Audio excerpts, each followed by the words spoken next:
죽음은 인간의 근본적인 문제입니다. 인간이 근본적으로 해결해야 하는 문제입니다. 한 마리 태아를 없이 하는 것, 이것이 곧 열쇠입니다. 여기에 죽음을 직접 설명하는 도구로 십자가가 등장합니다. 십자가가 있게 한 그 주체가 누구냐는 이해가 선행해야 합니다. 이 삶에서 단순히 사는 것 말고 육체를 떠받들며 사는 그것 말고 반드시 다른 가치를 찾아야만 합니다. 이 삶이 다는 아니라는 겁니다. 복잡하게 생각할 것 하나도 없습니다. 하나님의 나라가 이걸 말합니다. 우리의 삶은 단지 하나님을 아버지로 아는가? 이 문제예요.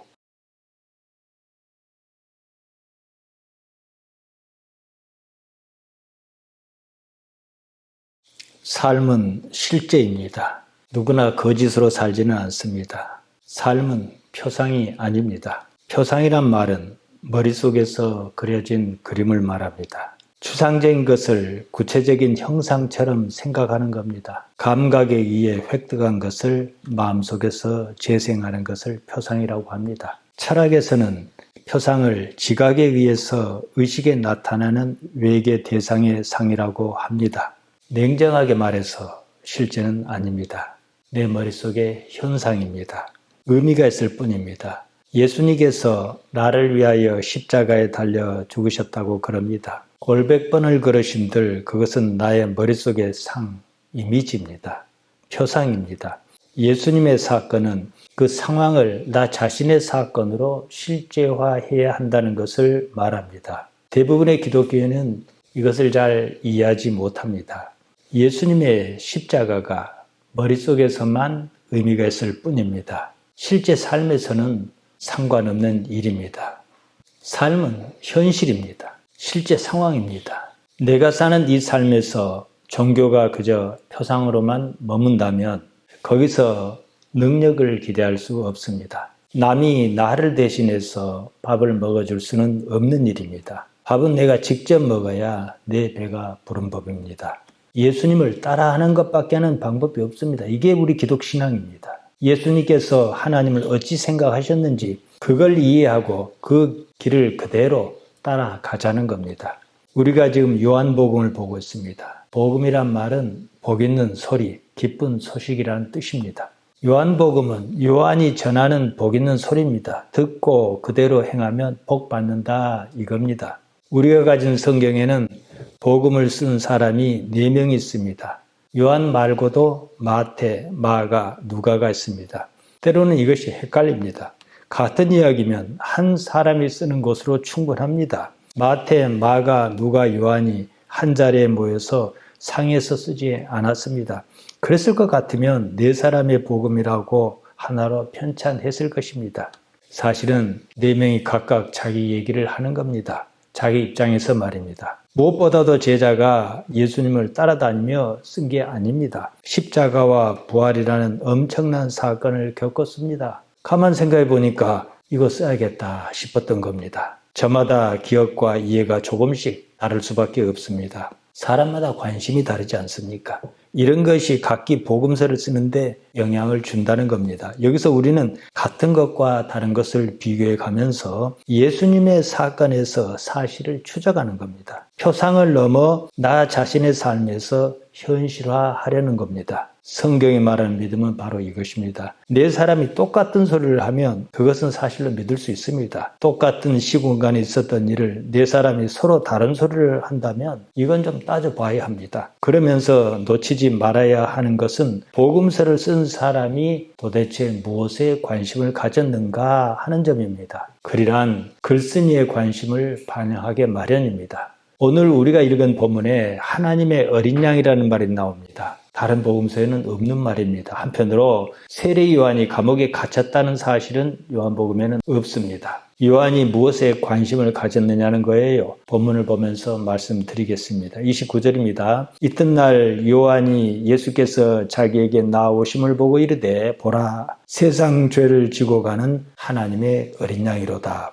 이튿날이라고 합니다. 이튿날은 예루살렘에서 신문관이 왔다 간 다음 날을 말합니다. 세례 요한이 예수님께서 자기에게 나오시는 것을 보고 보라 세상 죄를 지고 가는 하나님의 어린 양이로라고 했다는 겁니다. 하나님의 어린 양은 우리에게는 생뚱맞은 개념입니다. 우리는 유목민이 아닙니다. 유대인에게는 그렇지 않았습니다. 역사적 사건이 있었습니다. 출애굽기 12장에 보면요, 그들의 조상이 애굽을 탈출할 때 무슨 일이 있었는지 그 얘기가 나옵니다. 온 땅에 죽음의 재앙이 덮쳤습니다. 집집마다 처음 난 것, 장자가 죽었습니다. 당시의 장자는 가문의 존망이 달린 문제였습니다. 백성은 특별한 조처를 취했습니다. 하나님께서 모세와 아론에게 처방을 일러주셨습니다. 흠없는 어린 양을 잡아 그 피를 문설주와 임방에 바르면 죽음의 재앙이 넘어갈 것이라고 했습니다. 누군가가 죽음으로 다른 누군가가 산 것입니다. 유대인은 이날을 기념했습니다.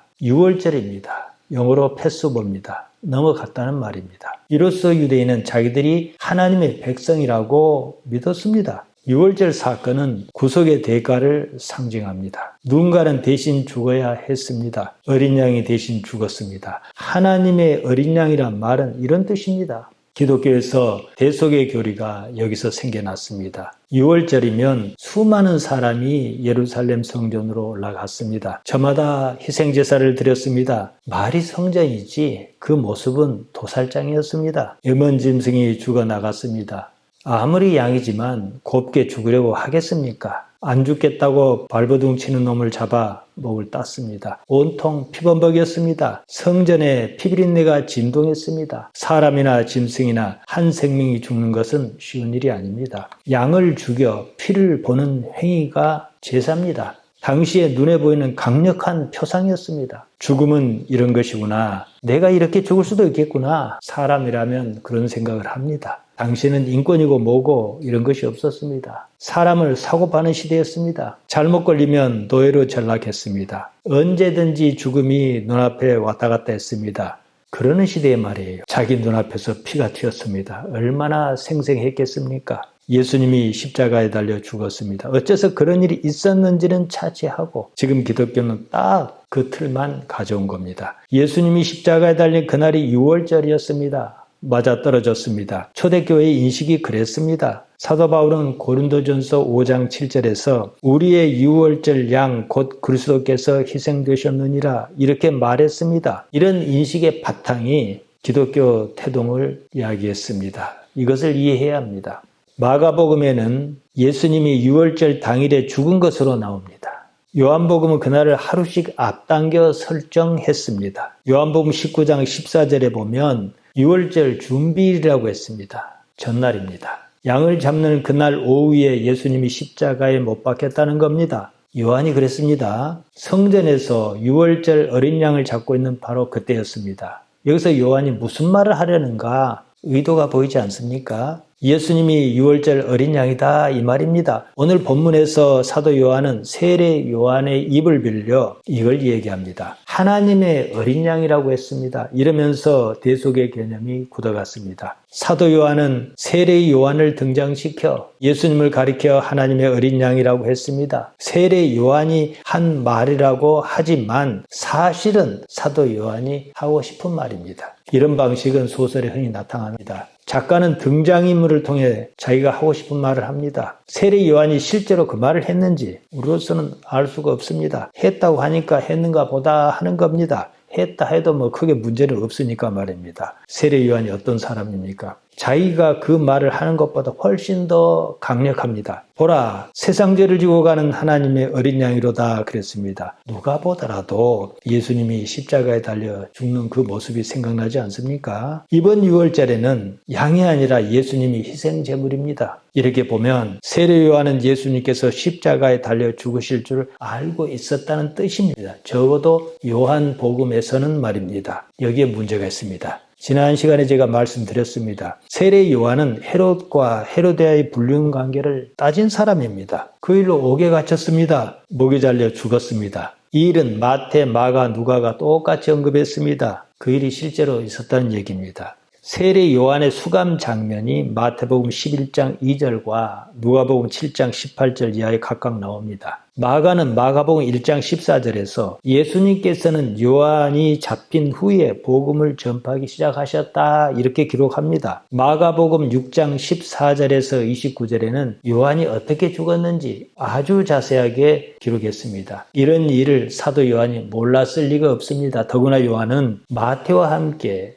예수님을 따라다녔습니다. 세례 요한이 감옥에 갇혀 오실 그이가 당신이냐며 고민했던 것은 사실이었습니다. 그 말은 메시아 그리스도에 대한 이해가 여느 유대인과 다르지 않았다는 것을 의미합니다. 예수님을 유대인의 메시아로 알고 있었다는 말입니다. 요한은 그냥 구약시대의 선지자였습니다. 예수님께서도 바로 그 말씀을 하셨습니다. 여자가 낳은 자 중에 세례 요한보다 큰 이가 없다 그러셨습니다. 마태복음 11장 13절에서는 모든 선지자와 율법이 예언한 것은 요한까지다 이렇게 말씀하셨습니다. 요한은 구약의 선지자입니다. 요한의 역할은 여기까지였습니다. 이 관점에서 하나님의 어린 양이란 말을 곱씹어 봐야 합니다. 세례 요한이 말한 하나님의 어린 양은 누가 보더라도 예수님을 가리킵니다. 예수님이 유월절 희생 제물이다 이 말입니다. 요한 복음을 쓴 사도 요한의 목적이 있습니다. 우리가 지난 시간에 보았습니다. 예루살렘에서 세례 요한에게 신문관을 보냈습니다. 요한에게 대뜸 하는 말이 내가 누구냐 그랬습니다. 요한이 말하기를 자기는 그리스도가 아니라고 했습니다. 신문관이 내가 그리스도냐 이렇게 묻기도 전에 요한이 그렇게 말했다는 겁니다. 이런 데서 요한복음을 쓴 요한의 생각을 조금이나마 읽을 수가 있습니다. 신문관이 다시 물었습니다. 그러면 내가 엘리야냐? 내가 그 선지자냐? 그랬습니다. 그 말이 19절에서 21절에 나옵니다. 이런 정황은 예수님에 대한 세례 요한의 인식이 구약시대의 선지자와 다르지 않았다는 것을 말합니다. 이런 것을 사도 요한이 몰랐을 리가 없습니다. 그럼에도 불구하고 사도 요한은 세례 요한이 예수님이 세상 죄를 지고 가는 하나님의 어린 양이라고 했다는 겁니다. 십자가와 부활 사건이라는 결과에다 초점을 맞추었습니다. 거듭 말씀드립니다. 요한복음은 요한이 모든 사건이 끝나고 한참 지나서 쓴 글입니다. 그만큼 생각할 여유가 많았습니다. 시간이 많이 지날수록 사건 그 자체보다도 그 의미의 중요성에 초점을 맞추는 법입니다. 복음서는 신문기사가 아닙니다. 그런 것은 요세푸스 같은 역사가가 할 일입니다. 하나님의 의도가 무엇인가 그것을 드러낸 쪽으로 가닥을 잡고 글을 씁니다. 그것이 애초의 목적이었습니다. 요한의 머릿속에는 온통 영생밖에 없었습니다. 요한복음 전체를 놓고 이해를 한 다음에 본문을 이해해야 하는 거예요. 이런 삶이 아닌 다른 삶이 있다는 사실을 보여주고 싶었던 겁니다. 이 부분이 다른 복음서와 크게 다른 점입니다. 요한복음을 훑어가면서 그때 가서 보겠습니다. 여기까지를 정리하겠습니다. 요한복음은 예수님의 제자 사도 요한이 썼습니다. 사도 요한은 세례 요한이 오실 그이가 당신이 맞냐며 고민했던 부분은 빼고 이야기를 구성했습니다. 요한의 관심이 어디 있었느냐는 겁니다. 사실로만 따진다면 마태, 마가, 누가가 맞습니다. 세례 요한이 감옥에 갇혔고 죽었다는 것은 사실입니다. 누구나 눈으로 확인할 수 있는 일이었습니다. 세례 요한에게 제자가 있었다는 것 또한 사실입니다. 지금 우리는 세례 요한이 말하는 걸 보는 게 아닙니다. 사도 요한이 세례 요한이 말했다고 하는 걸 봅니다. 여기서 중요한 것은 이 글을 누가 썼냐는 겁니다. 글을 쓴 사람의 의도가 담길 수밖에 없습니다. 자기가 전하고자 하는 것에 초점을 맞출 것이 아니겠습니까? 세례 요한이 예수님을 보고 하나님의 어린 양이라고 했습니다. 하나님의 어떤 뜻에 따라 희생 제물로 곧 죽을 사람이다 이 말입니다. 더구나 그것을 암시하는 구절이 구약 성경에 있습니다. 이사야 53장 7절입니다.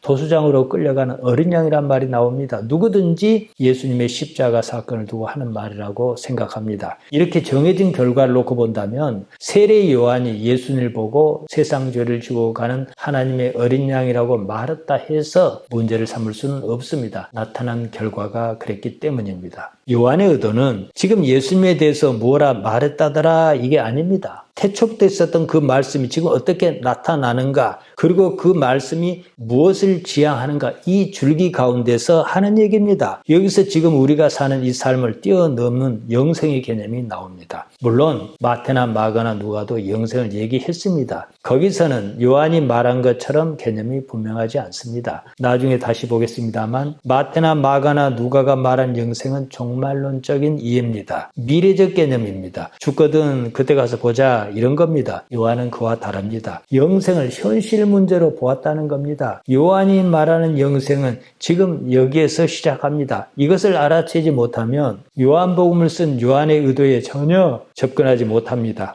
그때 가서 자세히 말씀드리겠습니다. 요한은 십자가와 부활 사건을 목격했습니다. 거기다 더하여 다른 복음서와 달리 예수님께서 알려주신 복음의 가치로 충분히 살았습니다. 다른 제자는 전도하다가 일찍이 죽었습니다. 요한은 잡혀서 죽을 뻔했습니다. 그러나 죽지 않고 밤모섬에 유배를 당하고 그러지 않았습니까? 오래오래 살았습니다. 오래오래 산 만큼 그 삶에 나타난 하나님이 다른 복음서에 없는 부분이란 말입니다. 복음의 가치가 준 생생한 경험이 자기 삶에 녹아 있었습니다. 그 삶의 경험이 요한복음에 들어있을 수밖에 없습니다. 십자가와 부활 사건은 아무리 충격을 준 사건일지라도 한순간에 있었던 일입니다. 삶은 계속해서 있는 일입니다. 그 사건이 지속적인 이 삶에 영향을 주지 못한다면 크게 의미는 없습니다. 단지 그랬더라는 것뿐입니다. 요한은 변화한 삶을 살았습니다. 그것을 전하고 싶었습니다. 자기가 삶에서 겪은 변화의 충격, 이런 삶 말고 자기가 겪은 다른 삶을 어떻게 전할까 관심이 온통 여기에 있었습니다.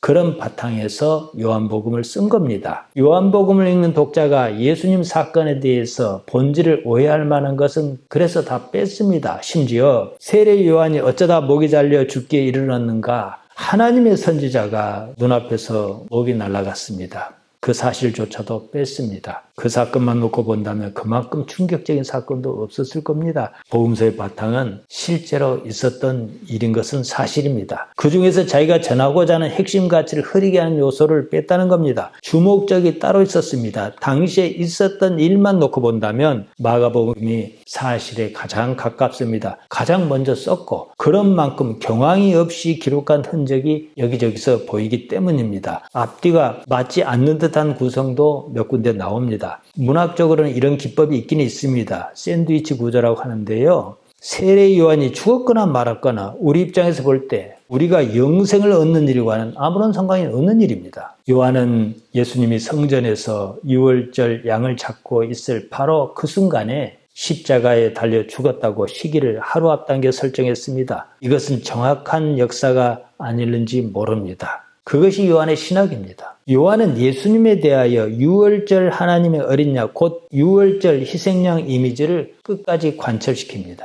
사실을 왜곡하려는 게 아닙니다. 사실을 넘어서는 그 가치에 초점을 맞추겠다는 겁니다. 그것이 곧 하나님의 호 로고스, 그 말씀이라는 겁니다. 세상 죄를 지고 가는 호 아이론 텐 하마르티안 투 코스무, 지고 가다 아이로니스였습니다. 아이로가 현재 분사로 남성을 가리키는 말입니다. 세상에 있는 하마르티아를 옮겨다 놓는 사람입니다. 세상에서 하마르티아를 제거하는 사람, 가져가는 사람, 채우는 사람, 이 뜻으로 한 말입니다. 하마르티아가 무엇인지 대해서는 제가 수도 없이 말씀드렸습니다. 주구대문에 보면 우리 죄를 사하여 주옵시고 이런 문구가 있지 않습니까? 거기에 나온 죄는 오페일레마입니다. 우리가 흔히 말하는 죄예요. 빚진 것을 뜻한 말입니다. 일상적으로 저지른 잘못을 가리킵니다. 하마르티아는 오페일레마와 다릅니다. 죄라고 번역할 수가 없습니다. 보다 근본적인 문제를 가리킵니다. 물론 하마르티아가 없으면 오페일레마가 있을래야 있을 수가 없습니다. 예수님께서 세상의 하마르티아를 지우셨다 그럽니다. 십자가에 달려 죽음으로 말입니다. 죽는 것 말고는 하마르티아를 해결할 근본적인 해결책은 없다는 겁니다. 여기서 우리는 이런 의문을 가질 수 있습니다. 왜 하필이면 십자가냐? 당시 예수님이 처했던 그 시대 상황에 따른 거였습니다. 만일 오늘날 같았으면 다른 방법이었을 겁니다. 나사렛 그분은 세상을 받아들였습니다. 하나님 때문에 말입니다. 이게 핵심입니다. 꼭 십자가여야 한다가 아닙니다. 아무튼 예수님께서는 십자가를 지셨습니다. 그러므로 하나님께서 다시 살리셨다는 것이 복음입니다. 예수님께서 부활하셨습니다. 살아나심으로 무엇을 해결했습니까? 하마리테아의 문제를 해결했다 이 말입니다. 요한은 이것을 영생의 시발점으로 삼습니다. 하마리테아가 무엇이든지 간에 하마리테아가 없으면 죽음이 없다 이 말이거든요. 죽음은 인간의 근본적인 문제입니다. 인간이 근본적으로 해결해야 하는 문제입니다. 하마리테아를 없이 하는 것, 이것이 곧 열쇠입니다. 여기에 죽음을 직접 설명하는 도구로 십자가가 등장합니다. 십자가가 있게 한 그 주체가 누구냐는 이해가 선행해야 합니다. 하나님 아니겠습니까? 나사렛 그분에게 하나님도 모르는 십자가가 있었겠습니까? 적어도 그분은 삶의 상황을 그렇게 이해했다는 거예요. 하나님을 어찌 생각하는가? 지금 내가 사는 이 삶에서 하나님을 어찌 인식하는가? 결국은 이 문제입니다. 복잡하게 생각할 것 하나도 없습니다. 하나님의 나라가 이걸 말합니다. 여기다 하나님의 어린 양이란 말을 덧붙입니다. 요한의 의도가 무엇이겠습니까? 예수님으로 인하여 희생제사가 끝났다 이 말이거든요. 옛날에 애굽에서 종살이할 때 세상의 노예로 살았습니다. 그 삶을 기억하라는 말이에요. 더 이상은 삶의 노예로 살지 말아라 이거예요. 이제는 삶의 방식을 바꿔야 합니다.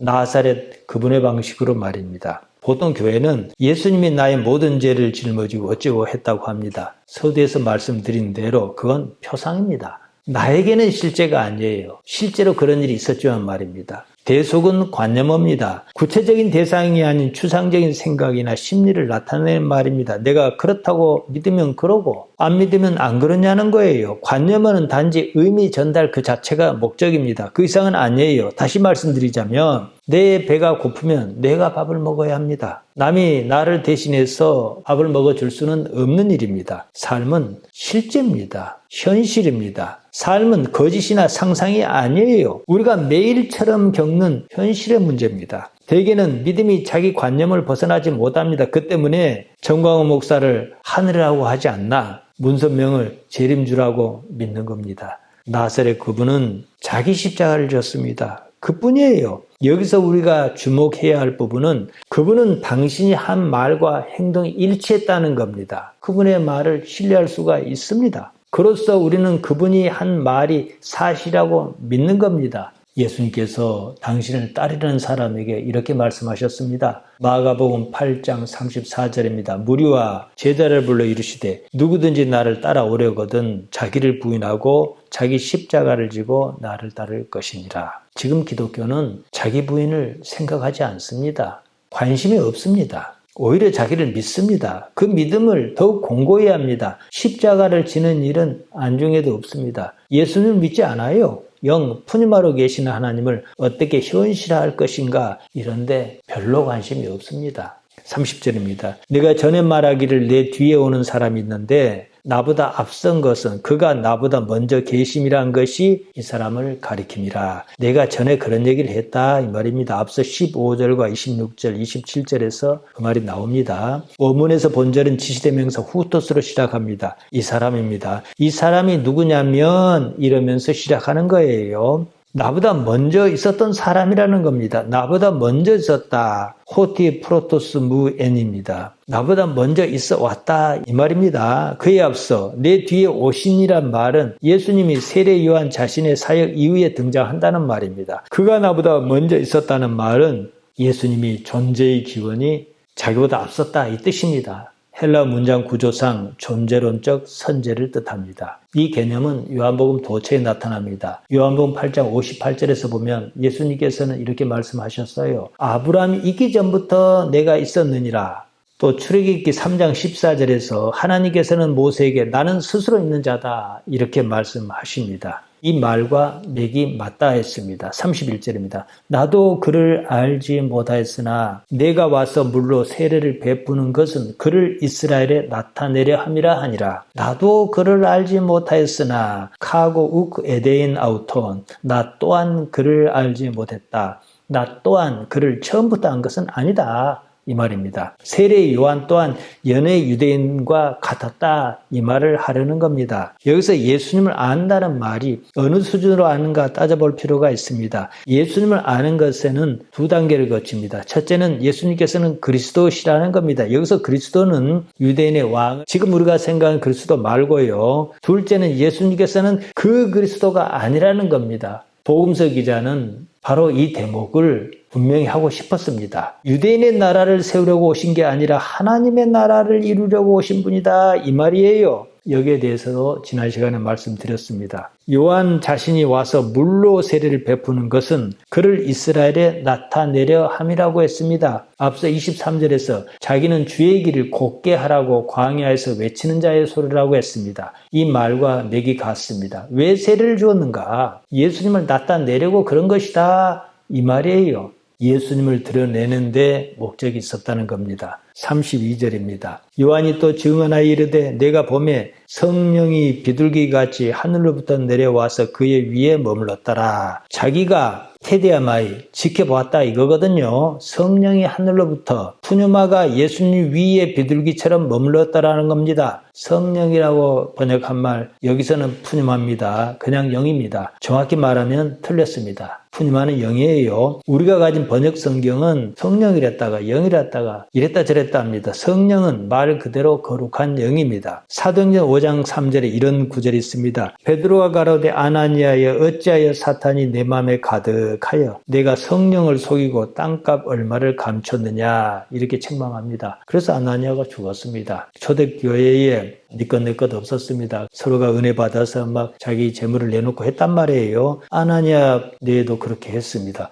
막상 내놓으려니까 뭐가 좀 아까웠는지 좀 빼돌렸어요. 그걸 두고 하는 말입니다. 아나니아가 하나님의 영을 속였다는 거예요. 이럴 때 성령이라고 써야 합니다. 성령, 푸니마토, 하기온 이렇게 썼습니다. 하기온은 원형이 하기오스인데 두려워하다, 거룩하다 이 뜻입니다. 마태복음 1장 18절은 이렇습니다. 예수 그리스도의 나심은 이러하니라. 그의 어머니 마리아가 요셉과 약혼하고 동거하기 전에 성령으로 잉태된 것이 나타났더니 여기에도 성령이란 말이 나옵니다. 원문에 푸니마토 하기우라고 했습니다. 마찬가지로 거룩하다는 뜻으로 하기오스를 썼습니다. 하나님에게 잉태했다 이 뜻이에요. 그러니까 성령이 맞지 않겠습니까? 33절에 나오는 성령, 푸니마티 하교입니다. 직역하면 성령으로입니다. 푸니마가 다 성령은 아닙니다. 하교스가 붙어야 합니다. 가렸어야 합니다. 32절에서는 영이 비둘기같이 하늘에서 내렸다는 말이고 33절에서는 성령으로 세례를 주었다는 말입니다. 32절에서 말한 것은 단순히 알 수 없는 어떤 존재가 나타난 현상, 그것을 가리키고 33절에서는 하나님으로 그랬다는 거예요. 그 동작의 주체가 하나님이라는 겁니다. 설령 같은 의미일지라도 성경을 쓴 사람이 그렇게 썼을 때는 그럴 만한 이유가 있을 겁니다. 함부로 번역할 일은 아닙니다. 세례 요한이 증언했습니다. 예수님 위에 푸뉴마가 비둘기같이 머무는 것을 테데아마이 지켜봤다 이럽니다. 우리로서는 알 수 없는 일입니다. 세례 요한의 지극히 개인적인 경험일 겁니다. 영은 눈에 보이지 않습니다. 무엇을 본 것처럼 요한이 현실적으로 느꼈을 겁니다. 여기서 뭐뭐과 같이, 비둘기와 같이 이렇게 번역한 말 호스입니다. 형태보다는 방식을 강조할 때 많이 쓰입니다. 하늘로부터 무엇인가 신령스러운 기운이 내려와 머물러 있었다는 겁니다. 어째서 비둘기인가? 이유가 있습니다. 노아의 때였습니다. 대홍수가 났지 않습니까? 노아의 가족과 짐승 등이 방주를 타고 무리를 떠다녔습니다. 방주가 아라랏산에 머물렀습니다. 그때 노아가 비둘기를 내놓습니다. 지면에서 물이 얼마나 줄어드는지 알아보려고 그런 겁니다. 창세기 8장에 나옵니다. 처음에는 비둘기가 그냥 돌아왔습니다. 7일 후에 비둘기를 다시 내보냈는데 그때는 감람잎을 물고 돌아왔다고 합니다. 그것으로서 물이 줄어든 것을 알았습니다. 비둘기는 새로운 시작, 새로운 세상이 열렸다는 것을 알리는 전령사였습니다. 따질 것은 없습니다만 노아로 새로운 시작이 있었지 않습니까? 하늘에서 무언가 눈에 보이는 표징이 내려온다고 할 때 뭐가 아른아른하지 않겠습니까? 그게 비둘기같이 보이기도 했을 겁니다. 당연히 세례 요한 자신의 지극히 개인적인 경험입니다.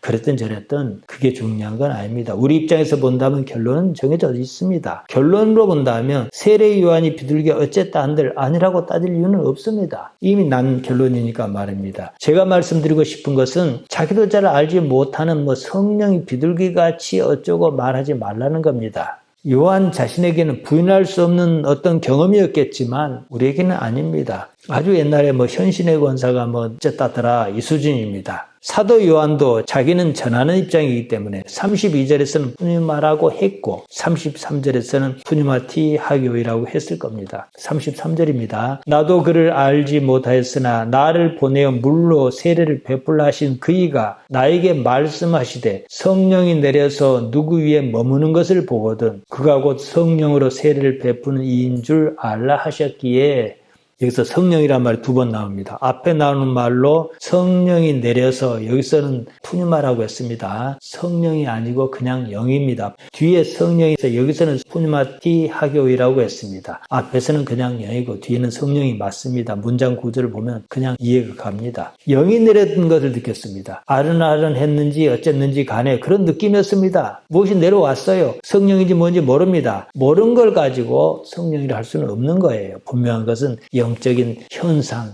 내지는 그런 무엇이 있었다 이 말입니다. 뒤에 나오는 성령은 경우가 다릅니다. 세례를 베풀라고 한 이가 누구겠습니까? 하나님이지 않겠습니까? 그러니까 여기서는 하나님의 영, 성령, 곧 푸뉴마티 하교이가 맞습니다. 성령은 동작의 주체가 하나님이라는 사실을 가리킵니다. 영은 그보다는 막연한 개념입니다. 아무튼 세례 요한이 특별한 경험을 한 건 사실입니다. 그리고 그 경험에 따라 살았습니다. 광야에서 어쩌고 하지 않았습니까? 무슨 경험이 없었으면 그랬겠습니까? 나도 그를 알지 못했다고 했습니다. 자기도 예수님을 처음부터 안 것은 아니라는 말입니다. 다만 자기에게 세례를 명한 그이가 뭐라고 했냐는 거예요. 자기에게 명한 그이가 누구겠습니까? 하나님이지 않겠습니까? 이 과정은 물론 우리가 알 수 없습니다. 세례 요한의 개인적인 경험이니까 말입니다.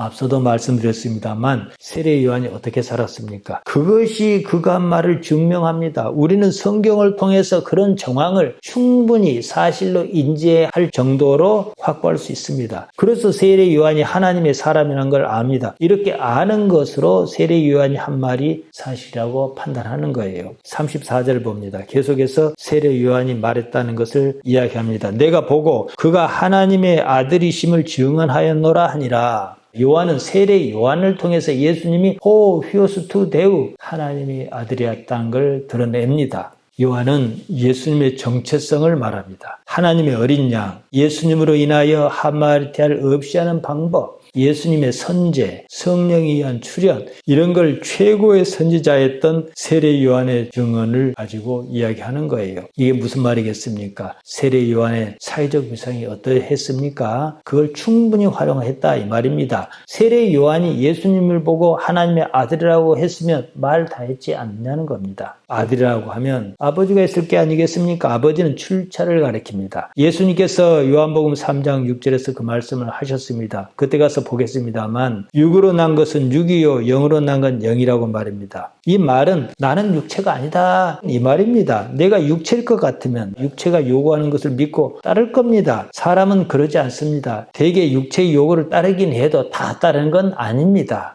육체가 다가 아니라는 사실을 알기 때문입니다. 여기서 종교가 생겨납니다. 예수님이 하나님의 아들이면 예수님만 그러고 말라는 것이겠느냐? 이것이 바로 요한이 얘기하는 바이며 우리 기독신앙의 핵심입니다. 예수님께서 제자에게 하나님을 가리켜 너희 아버지라고 말씀하시지 않았습니까? 왜 그러셨겠습니까? 우리의 삶은 단지 하나님을 아버지로 아는가? 이 문제예요. 여기서 잊지 말아야 하는 것은 요한의 관심사예요. 영생입니다. 물론 성경이 말한 영생은 오래오래 산다는 그런 뜻이 아닙니다. 오래오래 안 죽고 산다면 그야말로 그런 지옥이 없을 겁니다. 영생은 지금 이런 삶이 아닌 다른 방식의 삶을 말합니다. 하나님으로 인한 하나님과 관계한 다른 방식의 삶 말이에요.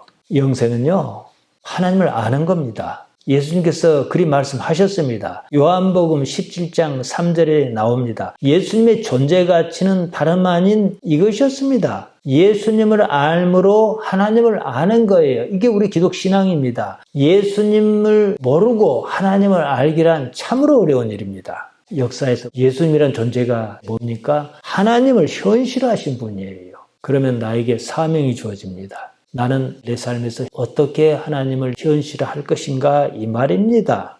그로써 현 시점에서 영생의 문이 열린다. 이게 요한이 말하고자 하는 바입니다. 안다는 말 기노스코예요. 일찍이 충분히 설명했습니다. 크게 보면 지금 이런 삶은 살아도 그만, 안 살아도 그만입니다. 더 살아서 뭐 하겠습니까? 의미가 없어요. 젊은 사람들은 세상을 많이 살지도 않았고 더 재밌는 일이 많을 것 같으니까 죽는 거야 뭐 나중에 가서 해도 그만 이러지 않겠습니까? 그러는 이제 60이 넘고 70이 넘고 이런 사람들은 다 압니다. 그런데 왜 안 죽으려 할까요? 왜 더 살려 할까요? 죽음 이유를 모르기 때문입니다. 죽음 이유에 대해서 충분한 그림이 있는 사람에게는 죽음이 찾아오면 너희 잘 왔다, 나 잘 살았다 하고 정리할 것 아니겠습니까? 이 삶이 의미가 있으려면 이 삶에서 단순히 사는 것 말고 육체를 떠받들며 사는 그것 말고 반드시 다른 가치를 찾아야만 합니다. 이 삶이 다는 아니라는 겁니다. 삶의 모든 영역에서 하나님 아버지를 기억하고 생각하기를 바랍니다.